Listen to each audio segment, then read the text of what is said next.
The Gramsci Strategy of Cultural Marxism and the Rise of the Gay GB Cancel Culture. What is behind the pervasive promotion of pride and perversion? The left have said for years, don't shove your religion down my throat. And yet the left happily, literally shoves their religion down our throat. Literally. Where did this movement come from? What are its tactics and its objectives? How do we understand and resist this clear and present danger to our families, to our faith, and to our future? And you can see in pride marches literally goat's head, satanic symbols, pentagrams, Satan loves gays, and I am gay and I teach America's children. There's so many of these teachers' unions that are gay teachers' unions, and in some of these gay pride marches, they've literally had these posters, we will sodomize your sons. I mean, that blatant, the mentality. He who trusts in his own heart is a fool. How many of these characters talk about follow your heart, which is the mantra of how many Disney movies, follow your heart. But if you trust in your own heart, you're a fool. This business of having gay teachers, grooming kids, it's got to stop. The idea of having in the classroom people who are occultic and who are promoting something quite satanic, it's playing with children's minds. For centuries, we've had the idea protecting children is one of our highest priorities, but not right now. Now, it's the idea of protecting pedophiles and sacrificing the children. Everyone who is proud in his heart is an abomination to the Lord. In fact, the whole idea of promoting pride goes against centuries of Christian tradition. Throughout the Middle Ages, pride was one of the 7 deadly sins. So June is really Grooming Awareness Month, grooming kids to be abused. Everyone knows that pornography can be used to groom people for abuse. In fact, it's known that pedophiles use pornography to groom kids and to also train people who are being human trafficked for prostitution. Pornography and prostitution are two sides of the same coin, and often presents itself like a mermaid, but actually it's more like a monster underneath the surface. St. Augustine of Hippo pointed out it was pride that turned angels into devils. The first devil was actually the archangel Lucifer, who was the light bearer, and he was lifted up in his heart into pride, and therefore he got cast down to earth. Pride is sin. A high look, a proud heart, and the ploughing of the wicked is sin, we read in Proverbs 21:4. The wicked, through the pride of his countenance, will not seek after God. Psalm 10, verse 4. And Jeremiah 50, verse 31 says, Behold, I'm against thee, O thou most proud, saith the Lord God of hosts. So pride is negative. I took these pictures yesterday. This is outside Woolworths, downtown in the waterfront. Express your own pride. And these are all pictures taken from yesterday at Woolworths. A man's pride shall bring him low. It'll not be a blessing to Woolworths or any of these banks and other companies that are promoting pride. Own, express, celebrate your pride. And with the ID being bold, sort of, I suppose, your identity. Your identity you need to be proud of. But God resists the proud, but he gives grace to the humble. God resists the proud, but he gives grace to the humble, is what James 4, verse 6 says. And yet you've got churches, so-called churches, like the United Methodist Church has just abolished being a church. They officially have received themselves as embracing the whole LGBTQ agenda. And there was no debate at the United Methodist Church conference in America recently. Can you imagine? No debate. We're just adopting everything to do with LGBTQ. And that means gay priests, gay bishops, gay marriages, the whole deal. Gays running Sunday school, grooming the kids in Sunday school. Can you imagine? This is the symbol for the Episcopal Church of America. The pride of your heart has deceived you, says Obadiah 1, verse 3.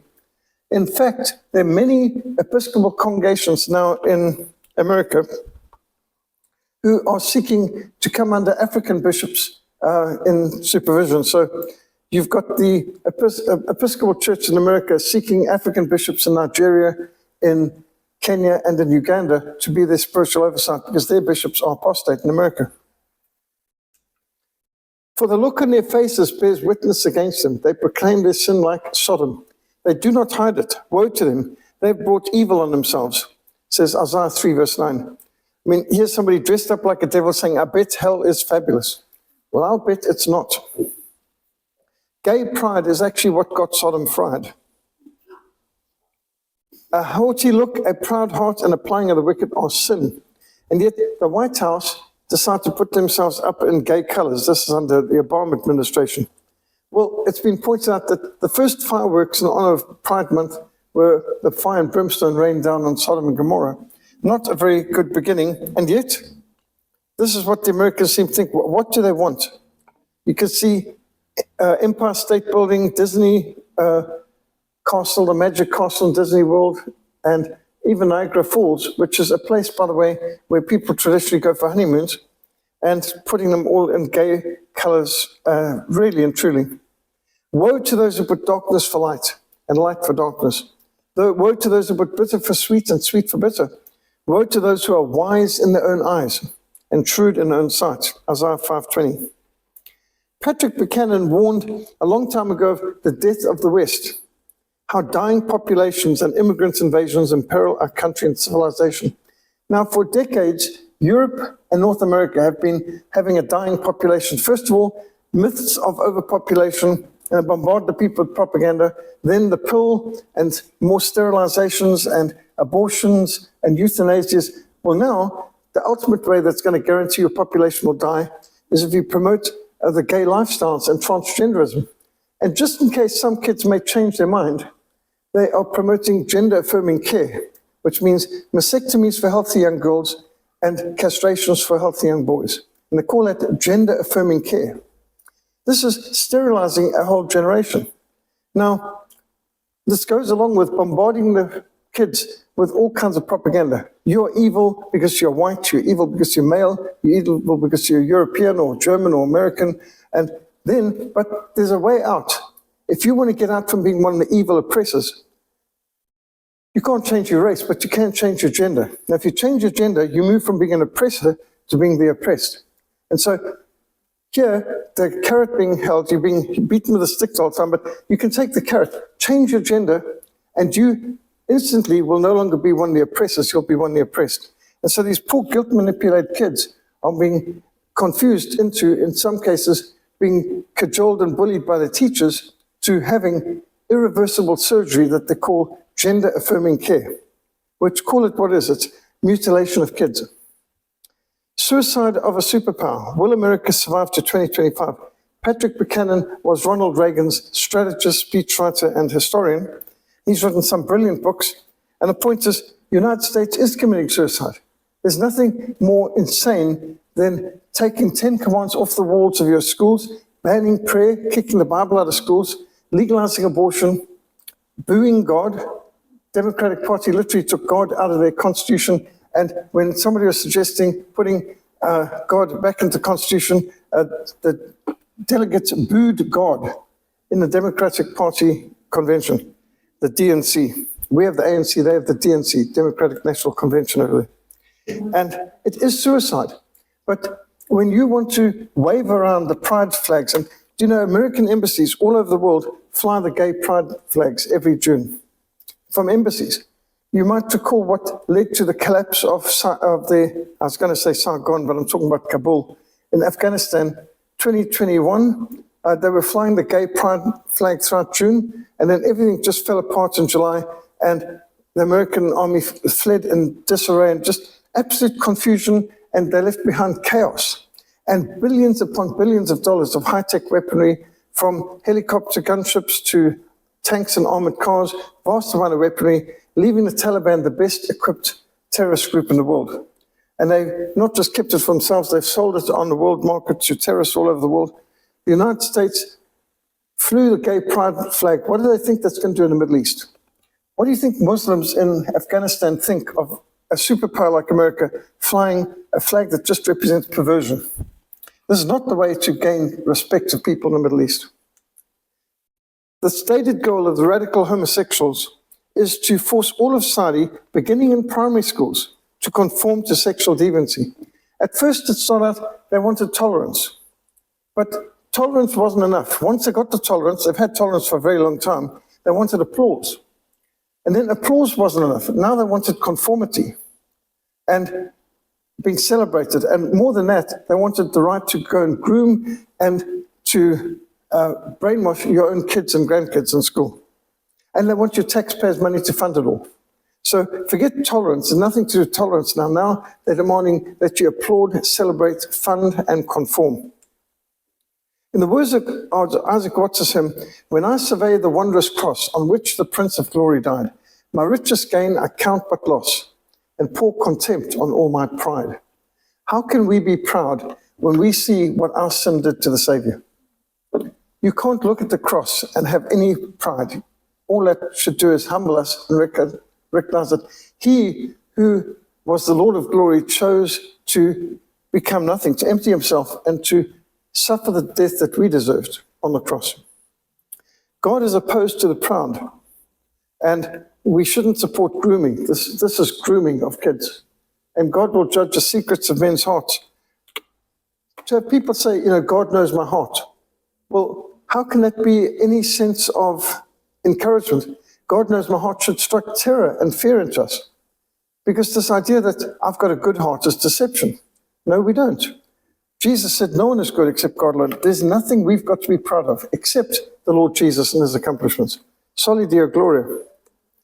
A good parent has to spend a lot of time defending his kids from evil thoughts, not less from the influence of the so-called gay pride lobby these days, and the transgenderism. It's not just LGB, it's T and Q and plus. And T is the transgenderism. In Psalm 94, verse 16, we read, who will rise up for me against evildoers? Who will stand up for me against the workers of iniquity? And today, there are very few who are willing to say marriage can only be between a man and a woman. And to say things like, there's only two genders. How about a humility month? We could really use a humility month. What about spending a month celebrating God instead of celebrating sin? Our nation could see revival in God's blessings if we had spent a month celebrating God. And if you ever feel like you're all alone, just remember, only 8 people got onto the ark. Thousands of animals, but only 8 people. Only 4 people fled Sodom and Gomorrah in time. Only David stood against Goliath. There were thousands of soldiers who could have gone to the valley, but only one, David, went. Only Elijah stood against the prophets of Baal. There were how many hundreds of them? But there was just one Elijah being true to the Lord. Only 3 Hebrew children refused to bow to the king's idol. Your God whom we serve, our God whom we serve is able to save us, and he will. But even if he doesn't, we still won't serve your gods, neither will we bow to your idols. Only one woman anointed Jesus' feet. Many could have, but only one did. Only one apostle went all the way to the cross of Christ, and he stood with all the women disciples. But of the men, of the 12 men apostles, only one, John, went all the way to the cross. So being a true Christian can get lonely. The narrow way is lonely, and it's rough and it's steep. But the broad way is super easy, smooth, and downhill, and very popular. But being part of a heavenly minority is worth it in the end. Back in 2021, I was persuaded to bring out the book, The Pink Agenda, Sexual Revolution in South Africa and the Ruin of the Family. Christine McCafferty came to me with this project, and I was so negative. I was like, really, Christine, we've got enough enemies. Do we need this? And she says, yes, we do. And she showed me that from their own websites, the homosexual agenda was to legalize homosexual marriage, which in 2001, when we first brought this out, people were saying, don't be ridiculous. Nobody's talking about homosexual marriage and all that sort of thing, and access to groom the kids. And we saw it coming because Christine did the research, and she showed this is what's on their websites, this is what's in their manifestos, this is what's coming. And so we were ahead of the curve. Before Focus on the Family, before James Dobson, before anyone in the world, we brought out the first book calling out the agenda of the Pink Agenda, really 2001. And this book got banned, the first book to be banned in Nelson Mandela's New South Africa. Although it was under Mbeki, to be fair. It got banned, and we appealed and we got unbanned, but it's had an age restriction put on it. Nobody under 18 allowed, so we had to put an age restriction stickers on and things like this. And this book was so successful, we did a 4,000 print run and it was sold out so fast. We had exclusive books and others wanting to buy it. Now, to be fair, the Gay and Lesbian Equality Project condemned it so much they were like our advertisers. And so there was a curiosity. So Everett Knudsen of the Gay and Lesbian Equality Project called for the book to be banned before one copy had been released yet. And then he banned it because he was part of the Publications Control Board, and then he praised himself for banning it. So, talk about conflicts of interest. So we got it unbanned, and as a result, we got 100 radio and TV programs in the space of just a couple of months, all about this book. Radio, TV, national, international, super successful because we blew the whistle and we alerted people around the world to it. Well, recently I brought out a revision, an expansion, The Rise of the Gay GB and the Pink Inquisition, which is so important because that's what we're facing right now. Have you heard of the Frankfurt School of Marxism, of cultural Marxism? How many people know what I'm talking about, the Frankfurt School? Okay, then we've got to explain what that means. So situation ethics are eroding the ethical foundations of society, but is it accidental, spontaneous, or is this planned? Humanism has obviously rejected the law of God, and instead it's vigorously promoting situation ethics. Like, is it right to sleep with your girlfriend before marriage? Well, it depends. Is it right to steal? Well, it depends. Is it right to kill someone? Well, it depends. So it depends on the situation. Situation ethics. Amorality. You put an A in front of something that denies it. So a theist believes in God, an atheist doesn't believe in God. Morals is something you have. Amorality is no morals. Like Bill Clinton is amoral, for example. Existentialism is another word for what really matters is me, myself, and I, my personal experience now. Who cares about history? Who cares about the future? It doesn't matter about anything else. The only thing that matters is my personal experience now. That's existentialism. This is the philosophy of Hollywood. This is the philosophy of UCT and so on.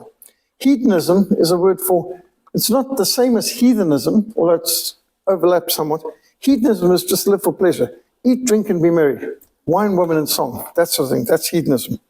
Pornography, well, that is the writings of prostitutes, just to take the word pornography.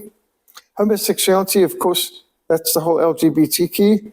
Gender confusion is the transgender side of it, the T, which we see now. Transgenderism is what's promoting changing people's genders, having men in women's locker rooms, having men pretending to be women to compete in sports that they are losers at in the male sports, but they can now take away women's trophies and injure them in the process.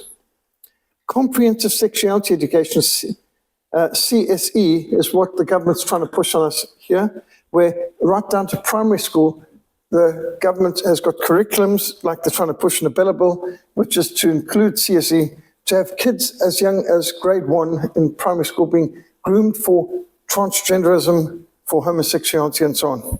Basically, pornographic abuse of children. And of course, abortion, killing babies, sacrificing babies is part of it. So how many people know about the Gramsci Strategy? Do you know who Antonio Gramsci is? Anyone? Okay, the Frankfurt School of Cultural Marxism utilized the Gramsci Strategy, which is also known as the Termite Strategy. So the Italian Marxist Antonio Gramsci was the co-founder of the Italian Communist Party. And Gramsci declared that to capture the Christian West, you need to Marxize the inner man, to alter the Christian mind, turn it into its opposite in all details, so that it becomes not merely a non-Christian mind, but an anti-Christian mind. So Antonio Gramsci was part of the Frankfurt School. After the Bolshevik Revolution, a group of Western Marxists got together in Frankfurt, and they discussed how can we replicate the Bolshevik Revolution in Western Europe. And the conclusion was, we cannot. Lenin got lucky, super lucky. The correlation of forces of the First World War and the fall of the Romanov dynasty was a once-off phenomenon that's not going to happen again. We've got zero chance of organizing a Bolshevik-type revolution in Germany or in London or anything like that. Europe is too Christian. The only way to bring about communism in Europe is to destroy Christianity. Christianity is the main obstacle to a Bolshevik revolution in the West. This meant getting individuals to think about life's problems no longer with any reference to Christianity and laws of God. So Gramsci advocated a quiet revolution. Everything must be done in the name of man's dignity and his rights. in name of his autonomy and freedom from outside restraints, freedom from the claims of Christianity and from the restraints of Christianity above all. And so the Gramsci strategy he introduced as the idea of you've got to capture the culture. Capture the culture. And this is seen by people like Richard Dawkins. There's probably no God. Now stop worrying and enjoy your life. Don't even have the courage to say there's definitely no God. There's probably no God. That's the best you could come out with. So the Frankfurt School of Marxism included people like Professor Herbert Marcuse. Now Herbert Marcuse says, in our war against the bourgeois in the West, we must take over the plays and the arts to celebrate ugliness and meaninglessness and to get away from this everything has meaning and purpose and what you sow is what you reap. And we've got to use foul language, vulgarity, crude talk as part of verbal grenades to hurl at the bourgeois. I said, we've got to get this into the plays and into the arts and into fashions and into every area of life. Right down to, of course, they wouldn't have thought of bumper stickers yet, but right down to foul language coming into T-shirts and bumper stickers and memes on. But Herbert Marcuse was, when people asked Hillary Clinton, when she was running for presidency, who's your mentor? And she said, Herbert Marcuse. And Bill Clinton, when he was running for the presidency, and they said, who do you most respect? Who's been your mentor? And he said, Antonio Gramsci. So these are the Frankfurt School of Marxism, which includes George Lucas, not to confuse with the other George Lucas who does the Star Wars franchise, but this is another George Lucas with the Lukacs and Herbert Marcuse. These people are some of the Frankfurt School of Marxism. We must organize the intellectuals and use them to make Western civilization stink. Only then, when they've corrupted all its values and made life impossible, can we impose the dictatorship of the proletariat. So these are the Frankfurt School of Marxism, Western Europe's finest minds, so to speak, or most corrupted minds of communism, who were in 1920s in the Weimar Republic of Germany cooking up revolution in the West, which was not going to be violent revolution like what they had in Russia that brought about the Soviet Union. This is going to be a long march to the cultural institutions of the West. So Antonio Gramsci put together the termite strategy. We have to eat out the heart of every pillar of Western civilization. And the entire edifice rots and collapses. So you know termites? If you haven't seen them, just go out into the bush areas. We see termite mounds, such as in Southwest Africa, Namibia, you get these huge termite mounds. And the moment you build a mud hut or a thatched roof, you can be sure the termites are busy. You lie under a thatched roof and you can feel all day and night the bits and pieces falling on your face. It's not just bits of dust. It's as the termites eating through the thatch, what falls off on the sides of their mouth falls down you, and you think it's dust, but it's a termite eating out your roof. And of course, they're not just busy with the thatch, they're busy with the wood as well. That's where you've got to treat the wood. But they eat the heart out of every pillar of Western civilization. This is the goal of the termite strategy, until the entire edifice rots and collapses. This is what the cultural Marxists want you to think is normal, natural, and healthy. Perfectly normal, natural, having men walking around in this kind of bizarre way. And of course, multiculturalism is part of it. They want to get rid of the homogeneity and the cohesion of any country, break the whole society down. To sideline Christianity is the main goal. Deal with issues without reference to the Bible. So think, for example, of who is this famous American actor who had a show where he behaved so well, turned out he is a groomer and a racial, he is a Bill Cosby. So the Bill Cosby show, a nice, intact family where they never pray, they never read the Bible, they never go to church, and they solve all their problems without reference to God. Everything's solved just because they, secular humanists in every way. And that's a classic case of the Gramsci strategy. Critical theory, you can call it too. Their goal, the secularization of society. You don't need God, you don't need Christianity, you don't need religion. Drop it in the trash can. Literally, that's their philosophy. Destroy Christianity. Going to hell and proud. That's a classic case of the results of the Gramsci strategy. Getting people to make a joke about God's eternal judgment and getting people to popularize secularism. If Jesus returns, kill him again. undojesus.org. T-shirt, dump Christianity in trash can. In fact, I've even heard some of these people saying, if Jesus comes again, we're going to kill him and cremate him so that he can't rise again from dead. I mean, how's that for a stupid comment, just for starters? The Lord's not restricted by things like, if you die in a plane crash and incinerated, the Lord can still raise your body. If you're eaten by a shark, he can raise your body. Nothing could keep the Lord down, no matter what they try. But this is the mentality of some people. Can you imagine how foolish people can be? Here you've got the Apostle John, who was the Lord's best friend on earth. He could rest his head on the Lord's chest during the Last Supper, but when he saw the risen Christ, John fell on his face like a dead man. Because even for John, who was Jesus' best friend on earth, to see the Lord in the risen glory, he fell on his face like a dead man. Do you think any of these atheistic creeps are going to be back-chatting God on the day of judgment? They are going to be pleading for the mountains to fall in. They'd prefer to be buried under an avalanche than to face the wrath of the Lamb. But you've been lied to about everything, and it's the Frankfurt School of Marxism. I should say, the Frankfurt School of Marxism were chased out of Germany when the National Socialists took power, but they didn't disappear. They moved to Columbia University, to Harvard University, to Hollywood, and they took over. And they've been corrupting America ever since the 1930s. So that's the Gramsci Strategy. Now, why do I speak about the KGB? You know who the KGB are? I've actually got a KGB badge in our display cabinet here, a real one, not a replica, that was captured in the field in Angola. Now, the Soviet Union's secret police, the KGB, which started as the Cheka, became the NKVD, they became the KGB. They were vicious, persecutive Christians. Anyone who opposed communism, the KGB went after them. Many, millions of Christians were investigated by the KGB, interrogated, tortured, imprisoned, murdered for failing to comply with the political party orders, for failing to pay homage to the dictator of the Soviet Union at the time.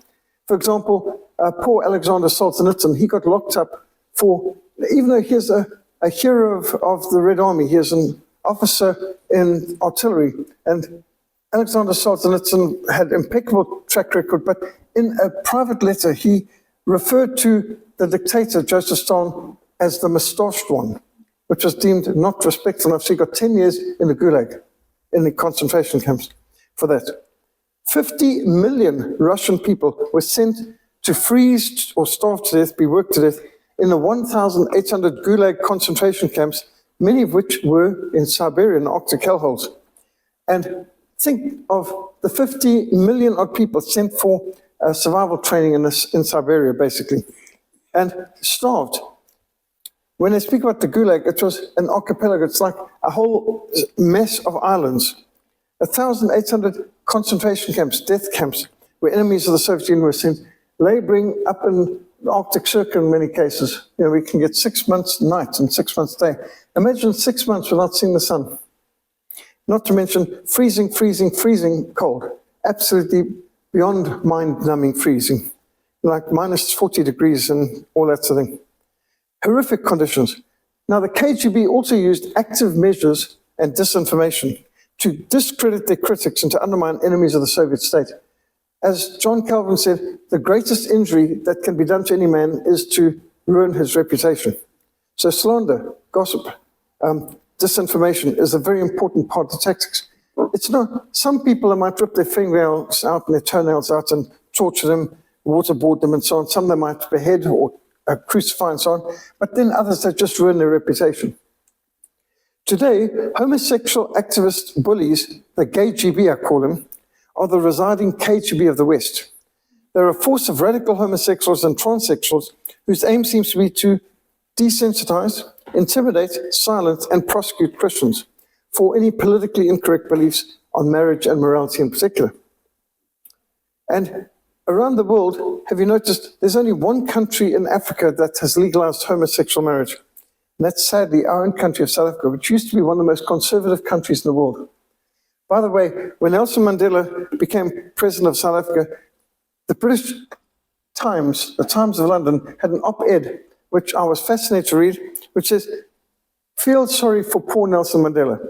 The real problem that he's facing is not apartheid. That's mostly dead anyway. The real problem is Calvinism. South Africa is the most Calvinist country in the world. The real fight that Nelson Mandela has is to destroy Calvinism in its heartland of South Africa. In fact, at that time, somebody wrote also there that if John Calvin came back to the world today, he'd feel most at home in South Africa. They've even got a town called Calvinia, and it's the one country in the world at that stage in the 80s that still had Sabbath protection laws, where all shops, cinemas, places of entertainment were closed down on Sunday under the Sabbath protection laws. And John Calvin would probably be the happiest in South Africa. These are all the observations of the English Times of London, and the real fight of the ANC is to destroy Calvinism in its heartland. All over the world, Christians are being targeted, bullied, prosecuted for believing what the Bible teaches about the institution of marriage, which, bear in mind, was started by God himself, so he can set the boundaries for it, and for sexuality and the family. So we now have a new inquisition. And there's all kinds of serious cases of Christians being discriminated against or charges laid against them in South Africa. Like we've had people here who were doing counseling for people who came to them needing conversion therapy, which now is banned in England, by the way. We've had people who came, if you're homosexual and you just disturb your mind, you go for counseling. And we had some Christian counseling schools where they would actually help you to break free. They got prosecuted. There's bed and breakfast in Worcester and so on, where homosexuals chose, of all the hundreds of bed and breakfasts they could choose, they wanted the Christian one, the one with bread of life, the scripture verse on the wall. They wanted to go there, and then took these people to court when they recommended another B&B down the road because they were Christians and they didn't do that. Sweden, they locked up a pastor for preaching what Romans 1 says, even though he said you've got to love homosexuals and show them respect, but he described homosexuality as an abomination before God. And the pastor, Acker Green, who's in his 70s, got arrested and sentenced to jail for what he preached on the pulpit. Germany, all kinds of things happen. United Kingdom, we've had pastors beaten up for preaching against sin, all sin, in Hyde Park, and the police standing back doing nothing, and then not arresting the people who assaulted the old man in his 70s with grey hair, but arresting the senior citizen who had read what the Bible says. America, you've had all kinds of bizarre things. Canada is one of the most hostile when it comes to anybody who commits a thought crime. And they harass, prosecute anyone who expresses their thoughts and their beliefs about homosexuality that isn't groveling and repeating the mantras. So support your local gay GB thought police. We design thought police, closed minds, stop thought crimes. Report those who think for themselves or who quote from the Bible. So the gay GB. Now, to understand the thought crimes, you've got to know 1984. Who here has read 1984, the book? Okay, good. I mean, some people know that one. So, ignorance is strength, war is peace, freedom is slavery. George Orwell was once a British policeman in Burma. He was a communist, and he served throughout the Second World War as a propagandist for the BBC. And by the way, he said he modeled Mini-Truth or Ministry of Truth on the BBC. And you would notice, when I first read 1984, it was a school textbook in Rhodesia. So we were required to study 1984 as a school textbook, which is very interesting. Well, I thought this is a book exposing Joseph Stalin in the Soviet Union. But then why did George Orwell base it in London, in England? Airstrip 1, as he called it. And why did he base Mini-Truth on the BBC? Not on Pravda, not on Izvestia, he based it on the BBC. And I think many people forget the fact he was warning the West about these dangers. This isn't just exposing this what happens in the East. Football, beer, and above all gambling filled the horizon of their minds. To keep them in control was not difficult. George Orwell tried to communicate to people, so he came up with this brilliant idea of Animal Farm. Animal Farm was also a textbook that we had to study in school in Rhodesia, a lot more meaningful than the nonsense they give you today. Now the poor kids are getting English assignments such as reading Harry Potter. And assignments in English, write out a spell to put a curse on somebody. And what animal would you like to shapeshift into? And one of the English classes, plan a bank robbery. You know, we don't have enough bank robbers in South Africa. Plan a bank robbery. What vehicle will you use for getaways? What weapons will you use? This is an English assignment out in Gauteng. Animal Farm is pretty original and brilliant. It basically depicts the animals in rebellion against the farmer and the politicians as pigs. All animals are equal, but some animals are more equal than others. And the geese and so on and ducks are walking around chanting, 4 legs good, 2 legs bad, 4 legs good, 2 legs bad. So they started out with 7 commandments and ended up with only 5. Whatever goes on 2 legs is an enemy. Well, because the pigs start to walk on their hind legs, they abolished that one. Whatever goes on 4 legs or has wings is a friend, and that got abolished. No animal shall wear clothes. They crossed that one off too. 4 legs good, 2 legs bad, end up 2 legs better. No animal shall sleep in a bed, later the pigs added with sheets. No animal shall drink alcohol, and later the pigs added to excess. No animal shall kill any other animal, and then later was added without cause. All animals are equal, but some animals are more equal than others. And Animal Farm is a brilliant insight to how communism works. And when I met a whole lot of people who'd been in Angola in the communist concentration camps, they were all ex-communists, and I was having a supper with them, and their favorite book, Animal Farm, and they also like 1984. Well, 1984, Big Brother is watching you. Make this pledge. War is peace. Freedom is, slavery is freedom. Ignorance is strength. So George Orwell says, political language is designed to make lies seem truthful and murder sound respectable. Just think of how they can use terms like technical incursion. It's not an invasion. Going into North Korea was a technical incursion. And then it wasn't a war, it was a police action. And then it wasn't terror bombings of civilian centers, it was collateral damage, saturation bombing, or strategic bombing, or area bombardment, and so on. And it's not an abortion, it's a termination of pregnancy. They're not killing the baby, they're just removing the product of conception. And there are all these nice little euphemisms. Well, George Orwell concluded his book 1984 saying, every record has been destroyed or falsified. Every book rewritten, every picture has been repainted, every statue, every street building has been renamed, every date has been altered, and the process is continuing day by day and minute by minute. History has stopped. Nothing exists except an endless present in which the party is always right. George Orwell wrote, not George Orwell, Alexander Solzhenitsyn wrote the book, We Never Make Mistakes. And that's the slogan of the Communist Party in the Soviet Union, we never make mistakes. And of course, he really exposes that, but that's the mentality. And truth is now the new hate speech. Political correctness is destroying the very fabric of society. Never before in history have people been so afraid to stand up against absurdity for fear of being labeled a racist or a homophobe or a bigot or a transphobic bigot. Getting rid of political correctness is what we need to do. We've got to get people talking again. I mean, you could stand up and say, there's only 2 genders. Marriage can only be between a man and a woman. Men do not belong in women's sports. Make women's sports female again. I mean, those are thought crimes. You can get into deep trouble for saying any of that. And those people say, I don't want to get involved in politics or in controversial matters. Well, the price of apathy towards public affairs is to be ruled by evil people. Plato said that 2,400 years ago. So when you have a person saying, I'm not interested in politics, you need to say to them, well, politics is very interested in you. And when you say, I'm not interested in politics, you're saying, I don't mind what the government does with my money, my property, my life, my children, my grandchildren, because politics is going to determine all sorts of things, right down to whether you're allowed to breathe air and oxygen, or whether you've got to wear some face diaper, whether you're allowed to run around an empty field. I mean, they were interfering in every people's life, and then an untested chemical substance, a DNA-altering drug, could be put into your body without your choice. You have to have it if you want to travel, you've got to do it if you want to keep your job.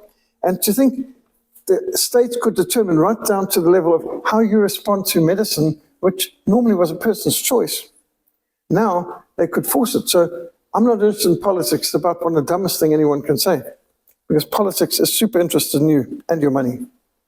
Well, the Marxists, starting with Antonio Gramsci identified 5 primary culture-carrying, culture-transforming institutions which need to be infiltrated and subverted.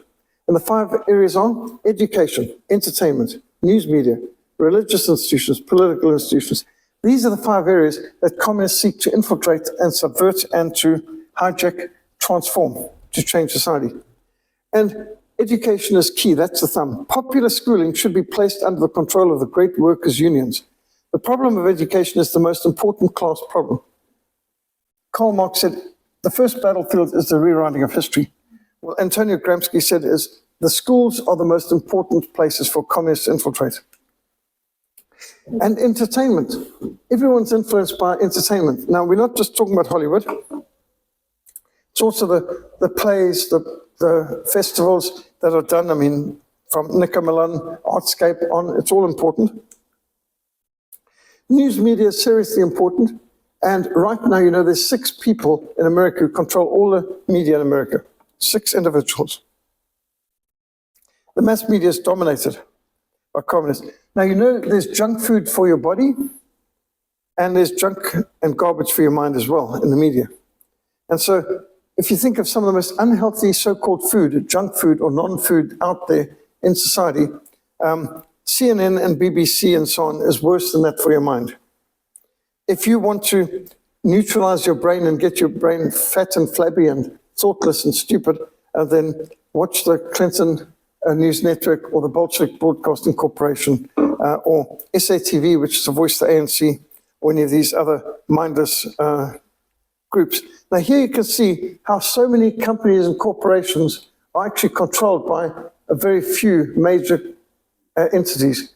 And this is just talking about how a lot of capitalism today is nothing other than a kind of monopoly control. And the media, 6 major houses control all the media in the United States of America. And in South Africa, I think it's just 2.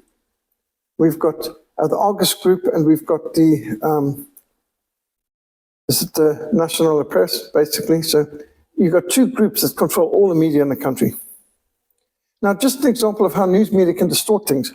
Do you remember after the Charlie Hebdo massacre in France, we had millions of people marching in Paris to protest the killing of these journalists. Now, these are blasphemous journalists who were often very anti-Christian, but then they stepped over the line. They made jokes about Muhammad, and that just was too far. And so you had 26 heads of state led millions of protesters in Paris to protest against us. And I mean, there in the front row, you can see the president of France at that time, François Mitterrand, you got Angela Merkel, Benjamin Netanyahu. I looked at this picture, I thought, this must have been a nightmare for the security. How could the security services for these heads of state protect them at the heads of millions of people in the streets? Well, you just need to see behind the photo. It was a small group, and you can see the security guys around the outer edge. This is a selected hand-picked group of people who've been previously screened. This is, maybe millions did march in Paris, I don't know. But they weren't at the head of the millions of people. They were doing their own photo op behind the scenes in some side street. And they're probably snipers on the rooftops and, you know, total utter fraud. You can fool all the people some of the time, but you can't fool all of them all the time, but you can fool enough of them to rule a large country. Now look at this picture. Remember when Barack Hussein Obama visited Tanzania? Here he is, and look, the cameraman is crouching down, the 2 cameramen, to give a picture, an impression like in the previous pictures. Here's President Obama, so popular and so unconcerned and brave. He's walking in the middle of a crowd of people, shaking hands all over the place. You know, how great is that? But look, they're all wearing the same clothes, all wearing the same hat, they're all carrying the same types of flags, Tanzanian flags, American flags, and behind them are all the security. This is a completely screened, selected group. This is how easy it is to fool the people. The news media can give you a completely different perspective simply by a different angle with the camera and the perspective's been given. But here you've got someone ruining the whole image by getting a picture from above. Well, of course, religious institutions are infiltrated too, and we've got fake ministers, we've got false shepherds, false prophets all over the place as well. And of course, the political institutions are the easiest to hijack because once you've got the education, entertainment, and news media, well, all the religious and political people have to pass through there, so those culture-carrying institutions will guarantee you gain control of the political. The philosophy of the classroom in this generation becomes the philosophy of government in the next generation. Now, don't have to take my word for it. Yuri Bezmenov, a KGB agent, defected, and he explained the Marxist revolutionary stages of operation for ideological subversion. I don't know if you've heard the word ideological subversion. There's 4 stages, he said: demoralization, destabilization, crisis, and normalization. First stage, demoralization. Educate or indoctrinate an entire generation in Marxist ideology. Destabilize the economy, destabilize foreign relations, cause wars, undermine the defense systems. Create a crisis, suddenly a violent change of power, some change of structure in the economy by something radical. And then you need a period of stability and normalization until the next cycle reaches a crisis point. So you've got to, just like if you think that you are hammering a nail into the wood, you've got the time of relaxation, you pull the hammer back, and then you bring the hammer forward. Now, each time you pull the hammer back, that's not the end of it. The pulling the hammer back and the bringing the hammer down is part of the same process. So you have crisis, normalization, and you have a constant back and forth. Others put it this way: 2 steps forward, 1 step back. 2 steps forward, 1 step back. You see, when the people start waking up and getting concerned, we'll take a step back. They say, oh, we can go back to sleep, and so on. The highest art of warfare, he said, is not to fight at all, but to subvert anything of value in the country of your enemy, until such time that the perception of reality of your enemy is screwed up to such an extent that he does not perceive you as an enemy. You can take your enemy without a single shot being fired. So this is a KGB agent explaining how active measures works. So demoralization, he says, takes about 15 to 20 years. You've got to break down the religion, the education, the media, and the culture. You put up false heroes, false role models. You monopolize, manipulate, discredit. You focus on non-issues. You get people into a death wish, promote ignorance, permissiveness, relativity, uninformed myopia, addictive fads and masses. And so you change the structure of law and order. You make law and order about legislature, not a moral issue. So people mistrust justice. I mean, just think now that you can have people who are criminals, who rape and murder, and they somehow don't get brought to prosecution.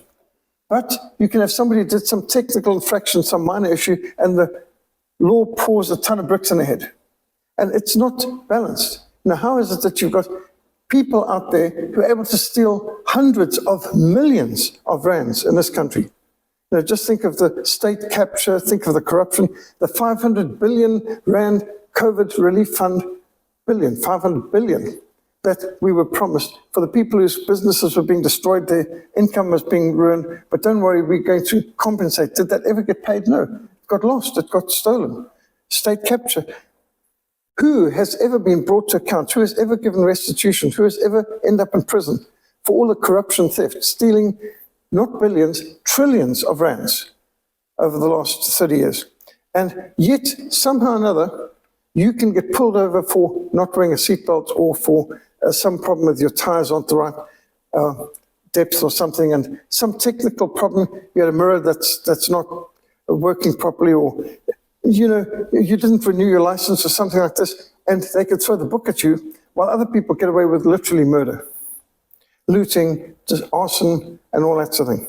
So law and order becomes more legislature, not moral. And in social relations, it's all about rights of some people, not their obligations. And then you undermine the intelligence, the police, the military, internal politics, all kinds of antagonisms, and foreign, you undermine the society in every way that you can, break up the family. If you want to destroy the family, they're doing a pretty good job. So just think, for example, my wife went to Austria for her school reunion, and of all of her friends in school, she was the only one still married. Some of her friends had never even gotten married, others were divorced. But in Austria, you get paid more for being single and being a single mother. You'll get taxed more if you're in a marriage relationship with children. So some of her school friends were living with their boyfriends and so on, but not getting married because she got more money and paid less taxes for being a single mom, even though she's living with a boyfriend, because she's got a child and she's not married. And so the taxes penalize families for getting married and they reward families for not being married. So what's going to happen? And then I went to Omaha, Nebraska, and there was a large community of Sudanese there. Now, the Sudanese have very strong families in Sudan, and the children are very well behaved. But what did I see in the United States, in Omaha? The children were running around riot, making absolute chaos during the church service, and the women were all dressed like whores. I mean, really absolutely disgusting behavior and clothing. And the men were explaining to me during the mealtime on Sunday, well, the women very quickly learned in America that if they can divorce their husbands, which there were feminists and so on coming along to explain to them how they would get a lot of money if they had divorced their husbands, and they'll get more money if they have the children in their custody, and the state will pay them for this. And so just about every family broke up. The kids were going to state schools, and they were, in church with their baseball caps reversed around, and the girls often had all kinds of jewelry and makeup and weird, bizarre hairstyles, and the clothing was shocking, and just the whole thing was dysfunctional. These people just a few years ago were living intact lives as dedicated Christians in churches in Sudan. And just a few years in America, and they were rigged. And it was absolutely staggering how the society could be broken up just by moving from Sudan to America. And they were there studying, like many of them were there studying to be engineers, doctors, and so on. And so I asked them, so when are you coming back to Sudan? And they just laughed at me, like, are you stupid? We're not going back to Sudan. And I was saying, your country needs you. We need engineers, we need farmers, we need medical doctors and so on. And they were like, we're in the land of plenty, getting all sorts of freebies. And meanwhile, their children are going to hell. Many of them on drugs and all sorts of problems. If you want to wreck your family, you take them to America. That's a quick way of wrecking them, although Britain can do a pretty good job of that too. Australia and Canada can also wreck you. And the amounts of people I know, friends who went to Canada said to me a while ago, he said, the shocking thing is you can go to a braai place in South Africa and you've got 40 people who've got 40 opinions. You go to Canada, you have 40 people who have only one opinion. It's a government narrative. He said the Canadians can't think outside the box. They can't question. Whatever the government is saying on the government-controlled media, that's what the people were repeating to one another. No independent thinking in Canada. I've seen the same in Australia. Absolutely shocking. They can do all of this to break down the people. Of course, junk food's part of it. A sort of enfeebled mass of people. Hatred and alienation, victimization, nothing's my fault, everything's someone else's fault. The 7 pillars of ignorance. Ideology. Incompetence, yeah, we know about that. Nepotism, we know all about that. And unaccountability, laziness, arrogance, corruption. As the scripture says, no fornicator, unclean person, or covetous man who is an idolater has any inheritance in the kingdom of Christ and of God. And this is what many societies are being built on, especially in the West right now.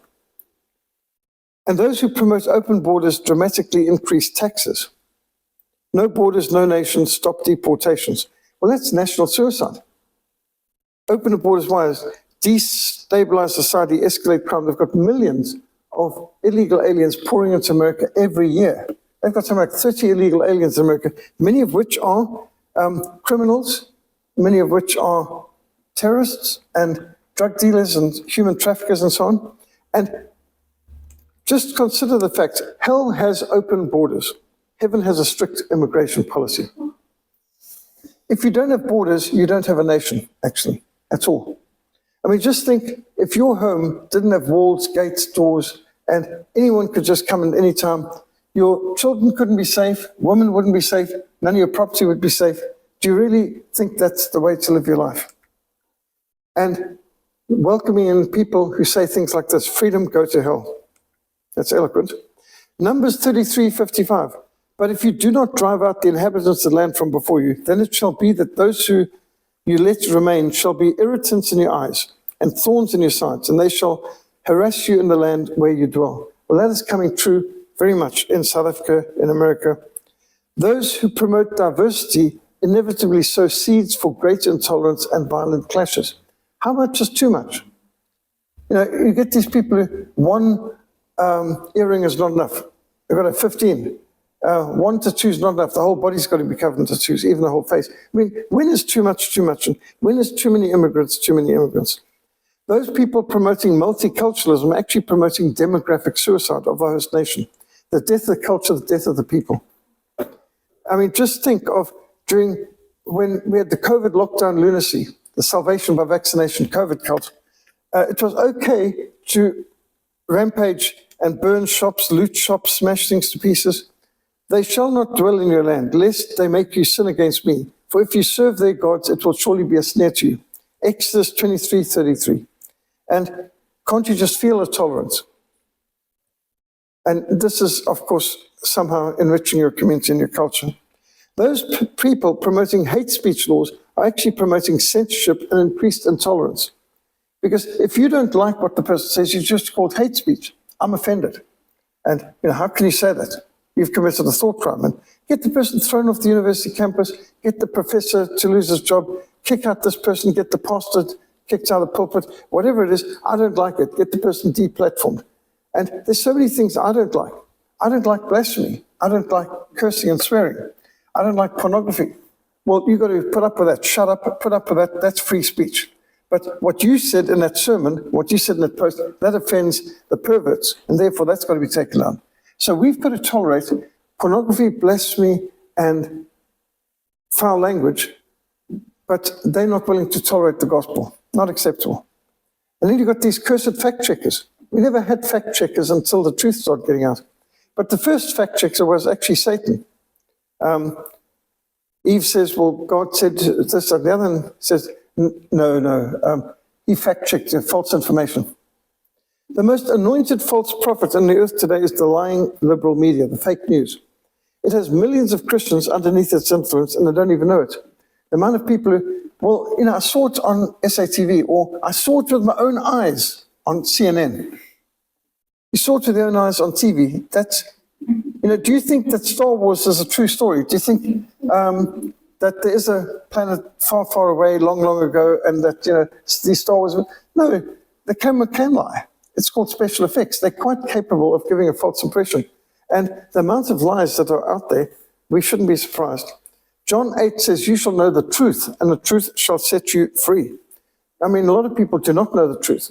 Many people know the lies, but they don't know the truth. Those who champion centralized government are promoting inefficiency, wastage, corruption, and oppression. Just think of how every state-operated enterprise organized by the ANC has failed. South African Airways, South African Postal Service, the Eskom, I mean, great examples. None of it has worked. And our national health and insurance is going to work where all the others have failed. And just think of the European Parliament in Strasbourg. I've been there, and it does look like this incomplete Tower of Babel.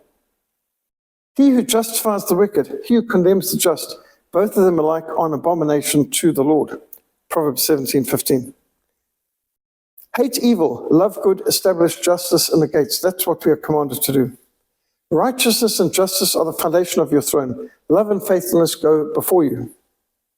Those promoting defund the police, you see written on the street, defund the police, they're actually encouraging even worse riots, worse looting, worse chaos, and inevitably vigilantism. Because what happens, like you can see in the Cape Flats, many people get fed up when the police don't do their job. Local communities have a quick kangaroo court lynch mob and burnouts or deal with the person who abused the kids or raped the kids and so on. And the vigilantes will sometimes get the wrong person because they no longer have the patience or the trust in the judicial system. They don't trust the police who are corrupt. They don't trust the judicial system to bring justice. So they rather take the risk of getting the wrong person because they are taking the law into their own hands. And of course, taking the law into your own hands is super dangerous, but it's inevitable. Somebody is going to become a vigilante because they are sick and tired of nothing being done by the state. So the failure of the state is going to lead to vigilantism. And if you make an innocent comment like marriage can only be between a man and a woman, this has been construed as hate speech in Canada and has been enough for police investigations, criminal charges in parts of the United States and Australia and parts of Europe as well, where freedom of speech is being beaten to death in the name of tolerance. You've got adoption agencies targeted for preferring to place children for adoption in homes with a husband and a wife, rather than with homosexual live-in lovers. New Zealand had a big song and a dance over a homosexual couple, one being Asian, the other being New Zealander, adopting some little kid. And it came out later that this front page Exhibit A of homosexual love and adoption turned out to be, they were abusing this poor child who was being systematically raped, not just by these two homos, but there were still amount people traveling for sex tourism from around the world to New Zealand, where this child was being rented out to perverts from different parts of the world. And that was New Zealand's Exhibit A of how homosexuals should be allowed to adopt kids. Well, there's a higher percentage of child abusers amongst the homosexual community than amongst the heterosexual community. And so adoption agencies have traditionally wanted a man and a woman in a marriage relationship as the preferred adoptive parents.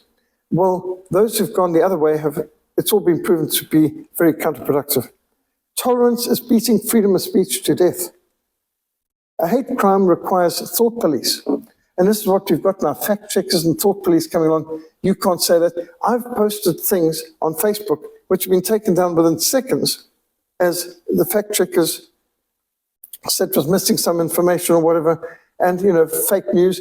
Well, how can they tell? They didn't even have time to read it yet. Sometimes it was taken down about as fast as I put it up. And then you've got the new hate speech bill, one of the most serious, urgent threats to freedom of religion, freedom of conscience, freedom of speech in our history. Especially if you hold the biblical definition of marriage, which is now akin to treason, blasphemy, and apostasy, that you dare suggest that marriage can only be between a man and a woman. And a Christian representative of the University of Cape Town was suspended for expressing biblical beliefs on a personal Facebook page.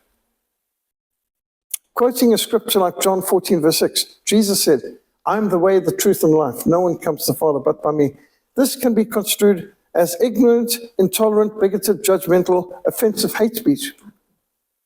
Pro-life comments in scientific reality like life begins at conception, abortion is murder, have been condemned as hate speech by radical liberals in North America, Europe, and Australia. And some poor senior citizens in Britain have been put under inquisitions for not supporting the gay agenda. So where will this all end? How far can it go? Bestiality, polygamy, pedophilia, what is too much? How much is too far? The answer to that is George Orwell's 1984, where thought police prosecute thought crimes. It's not just what you do now, it's why you do it, or what your motives are, or what your thoughts were behind it. Did you see this video of this poor woman in Britain who was approached by the police and asked, "Were you praying?" And she says, "Why do you ask?" Because she's standing across the road from an abortion clinic. It's an offense to pray here. What were you praying about? And I think she said something like, "I was praying for you," and the police on the streets and so on. And they still arrested her. They handcuffed this poor woman because she was praying on the streets of England. You wouldn't have thought prayer could be a thought crime. The bias, the prejudice, the malice being manufactured by secular humanists through Hollywood entertainment. And have you noticed how many Hollywood films these days, well, you probably haven't because we're not even bothering to watch these things anymore, but one woke bomb after another, and they're just coming out with such mindless things, lazy script writing, no longer having decent plots, no longer having interesting character development. No, it's lots of explosions and CGI and woke race swap or gender swap and the girl boss dominating, where it's just not believable. Men have to work and fight hard and often lose to become great sword fighters or Jedi warriors and so on. But not if she's a girl boss. The woman can come in, no training, never fail, no real jeopardy, and they can just wipe the field of everyone else without any real effort and without even training. Just unbelievable. And audiences are switching off, and one after the other, the Hollywood films are just crashing at the box office because people are getting sick of it. Even in the Marvel franchise, even the Star Wars franchise, they're destroying the franchise by violating all the rules of good script writing and good entertainment. But it's more important to brainwash you and to present a woke agenda than it is to produce a good film, it seems now. And talk about the mainstream news media, the secular humor school textbooks, lies, lies, and more lies. increasingly intolerant political legislation is providing a sinister tool chest, an armory for anti-Christian intimidation, harassment, and prosecution. This scene comes from when Obama and his court legalized homosexual weddings in America, and as a result, the homosexuals celebrate by having a mock crucifixion of Christ at the Gay Pride March. This is not just anti-marriage, this is anti-Christ. The goal of cultural Marxism is destroy the family, destroy religion, destroy private property, to destroy the nation. And the family is the basic building block of society. This is cultural Marxism, this is the Frankfurt School, this is the termite strategy. And there's a whole story as well about how the gay mafia has hijacked the Catholic Church. It started back in the 1920s when the communists determined to infiltrate churches. The easiest church to infiltrate was the Methodists. They had no standards. They just walked in and wiped them up. The Catholics were harder. How are you going to get people to infiltrate the Catholic Church? Who wants to infiltrate a church which requires celibacy for the priests and nuns? No problem. They turned to the homosexuals and lesbians who, communist homosexual lesbians from the 1920s targeted the Catholic Church. And now a gay mafia has taken control of the Catholic Church. There's a whole study we've done that's showing that the sex scandals in the Catholic Church are not sex scandals, they're not church scandals, they're homosexual scandals. And it's communist atheists that infiltrate into church. This is a double whammy. They get to discredit the Catholic Church, and they get to have a lot of fun too while they're doing this, abusing the choir boys and whatever else is out there. So the gay mafia in the Catholic Church is part of the same infiltration technique. Where the battle rages, there your loyalty is proved. Martin Luther declared, if I profess with the loudest voice and the clearest exposition every portion of the truth of God's word, except precisely that point which the world and the devil are at that moment attacking, then I'm not confessing Christ, however boldly I might be professing him. For where the battle rages, there the loyalty of the soldiers proved. And to be steady on all the battlefront besides is mere flight and disgrace if he flinches at that point. You can imagine you might be a soldier and you were guarding the quartermaster store and the trumpet raged and you had to gather to this point that's under attack and you stayed where you were. Well, later on you could imagine, well, why didn't you come and join the fight? Well, I was faithfully guarding the quartermaster store as I was assigned to do. Yes, but didn't you hear the alarm? Didn't you hear the call to come to that point, the wall that's under attack? It's flight and disgrace if you say, well, I'd prefer to serve here where it's safer than over there where I was really needed at that urgent moment. The sex scandals tolerated and covered up for so many years with the Catholic institutions are terrible scandals, but the biggest scandal is what's behind it. The most sexually permissive environment on earth, Hollywood, is awash in even more horrific scandals than the Catholic Church has been too, by the way. Just think of Harvey Weinstein, who produced so many major films, has got so many, what do we call these Academy Awards, these silly golden idols. And the amount of famous stars who testified they had to allow themselves to be sexually abused by Harvey Weinstein, the producer, to get lifted up into the stardom that they got. And it was a trade-off in many cases.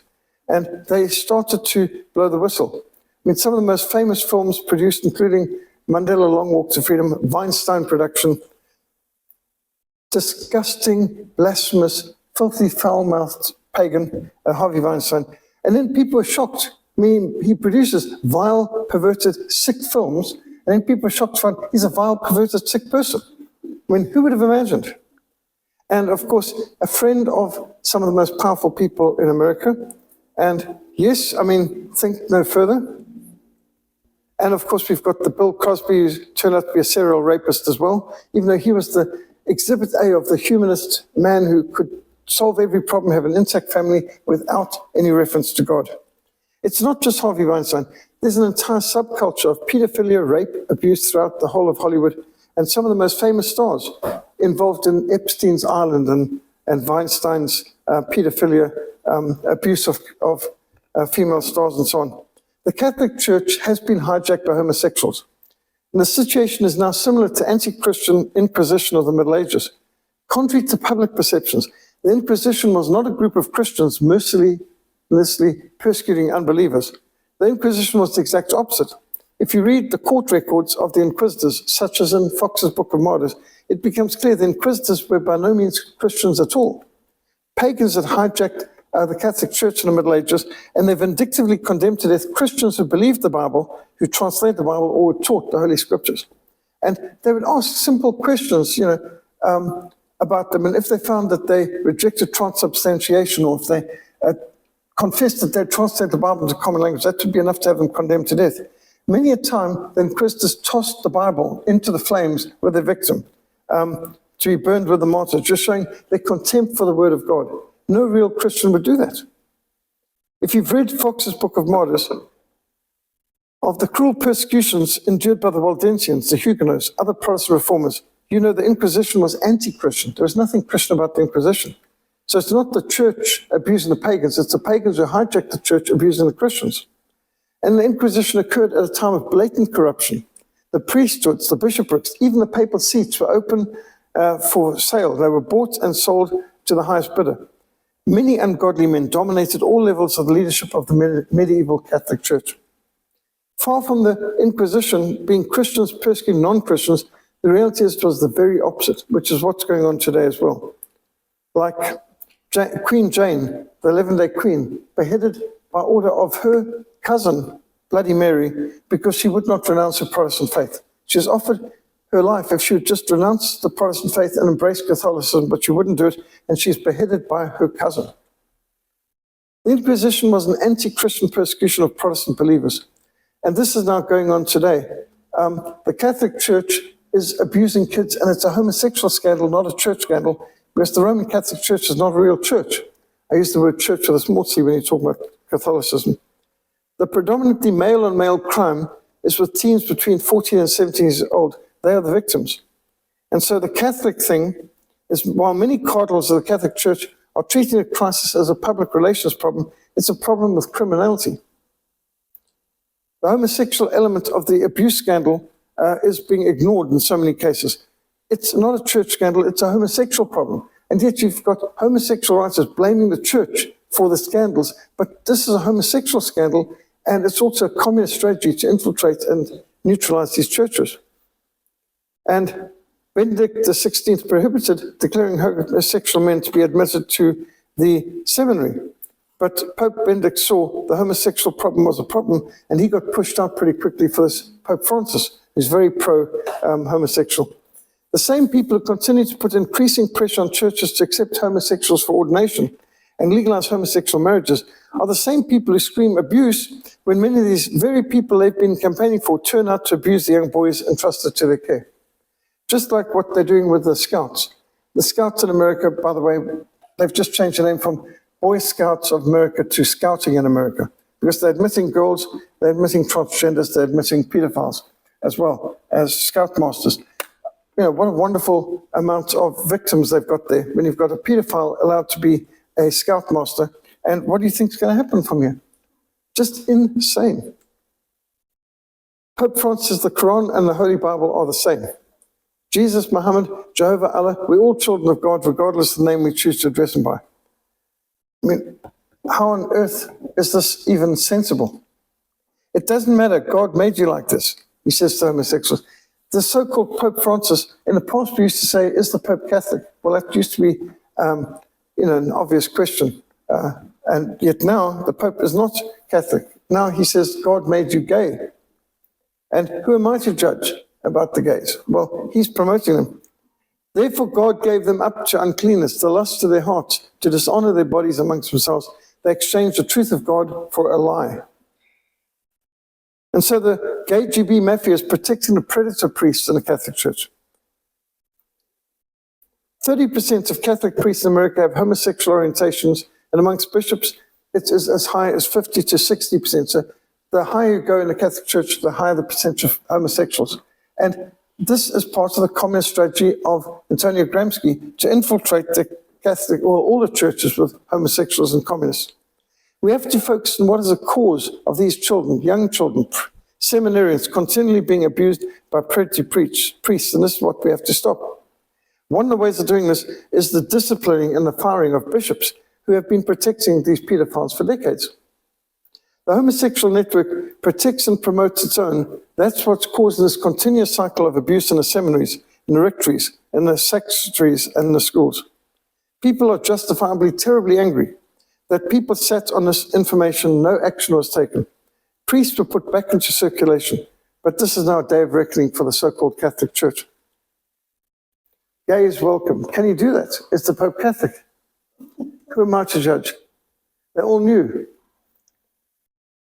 All of them knew.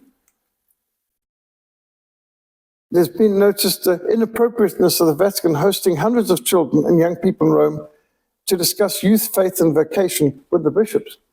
And this is amongst some of the most homosexual-dominated, pedophile-dominated institutions in the world. We have not even resolved this problem, and we are going to be exploiting children at the Synod on Youth, all to expand the teaching of the Church with respect to homosexuality. Pope Francis is imploding the Catholic Church. He is doing to the Vatican what Biden is doing to America. Catholics for LGBTQ equality, really. This is what is up. It has to be stopped. It's a danger to the children. It's a danger to the church. It's a danger to the faith. Therefore, God gave them over in the sinful desires of their hearts to sexual impurity for the degrading of their bodies with one another. It's an ugly thing that's going on. And to think this is happening in a church, although it's an apostate church, but still, most people can't tell the difference between a real church and an apostate church. They changed the truth of God for a lie. God gave them over to shameful lusts. Even the women exchanged natural relations with unnatural ones.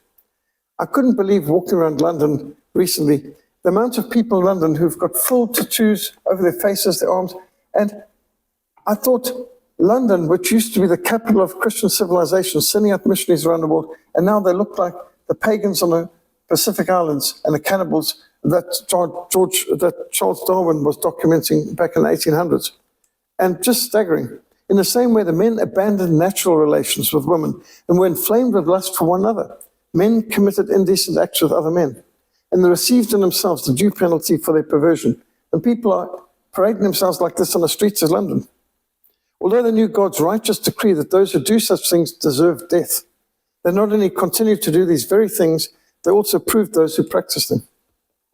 Aristotle wrote 2,400 years ago, tolerance and apathy are the last virtues of a dying society.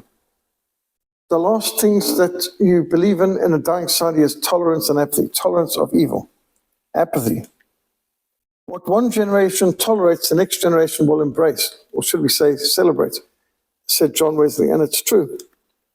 Toleration is a device being used to introduce a new law system as a prelude to a new intolerance. When I was growing up, the liberals were saying censorship is wrong, we should be tolerant.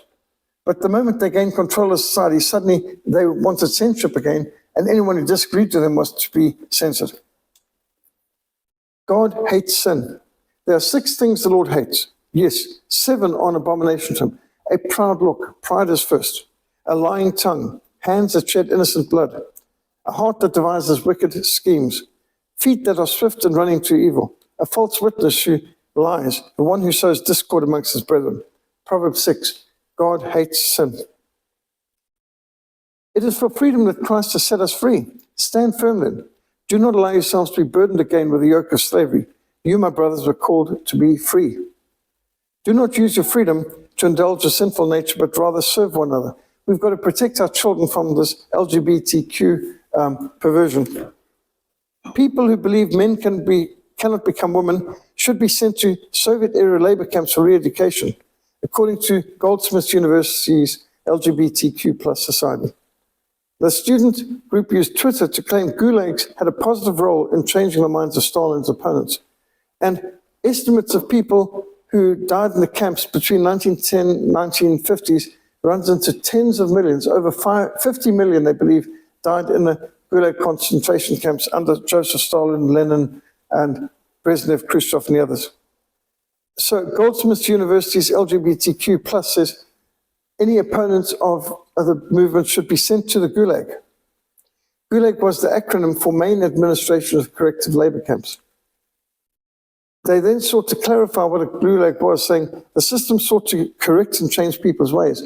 So LGBTQ people of today in America are saying we should send Christians to the Gulags, and that the gulags did a lot of good, and it corrected and changed people's thinking.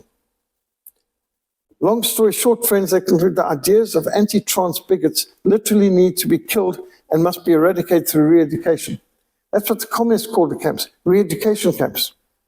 And so you've got people around today saying that we need to literally kill the ideas of anti-trans bigots. The Soviet gulags saw 50 million people incarcerated, working as slaves 14 hours a day in extreme weather conditions, like down to minus 40 degrees. Tens of millions of people died hideous deaths in the gulags. And you've got intellectuals in America saying this would be a good idea for the Christians of today who are anti-trans. An editorial in Daily Telegraph said students were rewriting history, while the paper's news article said students should be derided for being blind to reality. And they are so insulting of anyone who disagrees with them. Civilization itself is at stake. At its heart, the battle to redefine marriage, to incorporate what God in the Bible condemns as perversion and abomination. This is a war against the family. It's a basic building block of society. It's not only a battle for the family, it's a battle for civilization itself. Of the 26 civilizations that are recorded in history, none survived the public toleration of homosexual perversion. Whether you're talking about the great Roman and Greek civilizations, they collapsed when sexual morality was subverted. Homosexual perversion represents the terminal stage of the collapse of any civilization. That's true for the Greeks, and you see the ruins all over. It's true for the Romans, you see the ruins of that empire. It's true for the Mayans and the Aztecs and the Incas, and you can see the ruins today of what used to be great civilizations, absolutely destroyed once homosexual perversion was tolerated. And these ruins stand, the stones cry out. This is insane. None of these civilizations, the Incas, none of them survived tolerating homosexual perversion. That was the terminal stage of their civilizations. And now you can see the ruins. Similarly, you can see in the collapse of the Aztecs, the Mayan, the Inca civilizations, the role of sexual perversion, which included ripping out beating hearts and throwing women down long wells and so on. And multiculturalism is a philosophy of self-destruction. God gave them over in the sinful desires of their hearts to sexual impurity for degrading their bodies with one another. We went through this verse, and here it is again. It would still be wrong even if the government was to legalize all these things because God's word condemns it. Just as God used persecution to both purify and revive the church in countries where Christianity is illegal, so God will use this issue of homosexual activism and state bullying to purify his church in the West. So in one sense, we can see this is a good sifting of the church. Those who refuse to bow or bend to Caesar's demands will, like Daniel and his friends, shine like the brightness of the firmament, and those who turn many to righteousness like the stars forever and ever. We need to stand against sin, and we need to rise up against evildoers, stand for the Lord against the workers of iniquity. To be right with God has often meant to be in trouble with men. Have nothing to do with the fruitless deeds of darkness, but rather expose them. And we've made a stand, marching to Parliament, to protect the sanctity of marriage. One man and one woman for life is marriage. All that's necessary for evil to triumph is for good people to do nothing. We must love our neighbor, and that means we've got to reach out to our homosexual neighbors with Christian love and concern, sharing the liberating gospel of our Lord Jesus Christ with them. I've led several homosexuals to Christ and several lesbians to Christ, and I must say they were thrilled to be free. It's not unloving to share the gospel with your neighbors, but it's against the law in Britain. Conversion therapy, where you change a person's orientation from homosexuality to anything else, is against the law. But we cannot submit to this counterfeit marriage movement, this falsehood. We can't stand by while our children are subjected to brainwashing, who are being bullied to declare good and normal what God has condemned as sinful and perverse. Woe to those who call evil good and good evil. Woe to those who put darkness for light and light for darkness. Woe to those who put bitter for sweet and sweet for bitter. Woe to ministers of the gospel who are turning themselves into promoters of perversion. So if you're at the First Church of Honesty, you might have something rock concert, followed by someone's opinion and a poor exegesis. This is more than a battle over marriage. It's a battle for the family. It's a battle for religious freedom. It's a battle for Christian civilization. More than that, it's part of the New World Order's war against God. This is actually a war against God. Freedom has set us free. Do you know that there was a family conference set up by Russia in the Kremlin where they celebrated families, and there was over 100 countries represented, and it was about pro-life, pro-family, reviving the Christian roots of Europe. Can you imagine the Kremlin, which used to be the heartland of atheism, is now championing bringing people back to the Bible, back to putting Bibles in hotel rooms, chaplains in the army, and this is the flag they designed for this, of representing man and woman with 3 children. And this is the straight pride flag, they call it. Russia's answer to gay marriage. And you can see people in Russia protesting against the gay agenda. And even in France, I don't know if you knew that there's still people with backbone in France. 1 million people gathered in Paris to protest the state's legalization of homosexual marriage in Paris. Gives you a bit of hope. There is resistance out there. Not everyone is insane. And so our book, Rise of the Gay GB, Pink Inquisition, and the Audacity film by Ray Comfort, these are tools that can be used to try and win homosexuals to Christ and protect our children from the gay GB and the pink agenda. I've got copies of a newsletter I wrote on the Rise of the Gay GB and the Pink Inquisition. Please help yourself. It's on the table by the top of the stairs. And another related one is the book Taryn produced on Porndemic, how the pornography plague affects you and what you can do about it. Pornography and the gay agenda are very much intertwined, and it's disturbing how many people get sucked into porn, and these days it's even kids in primary school with their phones and so on, and that often takes people from porn also into the homosexual and transsexual agenda. So these are weapons that have been designed to help protect families in the protection of the faith, the family, and our future. Charles Spurgeon once said, concerning homosexuality, this once brought hell out of heaven on Sodom. Avoid hell, repent, trust Jesus today. Those are the kind of billboards we need. Scripture abandoned in the culture leads to relative morality, hopelessness, and meaninglessness. You came from nothing, you're going nowhere, life is meaningless. No wonder people commit suicide.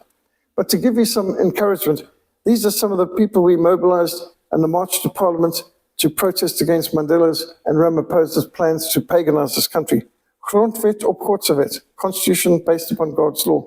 We made a stand, we filled Cape Town, tens of thousands of people marched, and we filled Cape Town. We were solid from the castle to Parliament, all the way along Adderley Street, Strand Street, and just show the amount of opposition to this government's paganization, and that was back in 1995.